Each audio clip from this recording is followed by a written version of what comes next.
Do the Amish keep records for themselves? Like, is there a marriage license written up or a will and stuff like that? So yes, in our community, they had marriage licenses. They had to go apply and get a marriage license before they could get married and have that present on their wedding day. And then the bishop would sign it after the ceremony. And I know for a fact that my parents actually went to an English attorney and had a will drawn up. Back when I was still a kid, I remember them talking about it. They didn't talk about it much, but I remember them talking about having used an attorney, and I was curious. I was like, what would you guys have used an attorney for? And they said it was for drawing up their will. And as far as birth certificates, yes, we had our birth certificates. In my family, we had our Social Security cards. And basically, if it was a recorded birth, there's usually a Social Security number for that birth.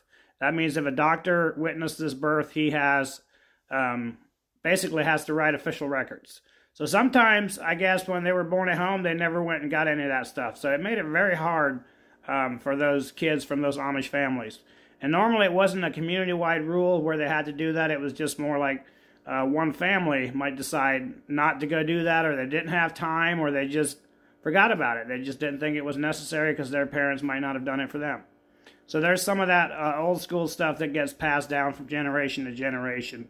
And but my parents, they had my birth certificate. I just didn't dare ask them for it after I left because I knew they weren't going to give it to me. And it was easy enough for me to go and get that stuff the very next day. I think the Social Security office took the longest. I think I was in there for almost an hour, but there was quite the line ahead of me as well. And it took a little bit of time in there, but it wasn't that big of an issue for me since I knew what my Social Security number was. I remember when I was 17 years old, I went to Canada. I had to have my birth certificate to cross the border. I remember that. And I had seen my Social Security number before. Like when I went to go see the bishop that night, I took my Social Security card with me so that he could fill out my paperwork. But then I gave it back to my parents. They kept it in a desk drawer or something. I just didn't think of, trying to sneak that stuff out before I left. And I figured I would have probably gotten caught doing so. So I just left it behind. And like I said, I was able to get it. But I had a cousin who left who had none of those things. He did not know what his Social Security number was. We actually had to go to the family doctor that he used.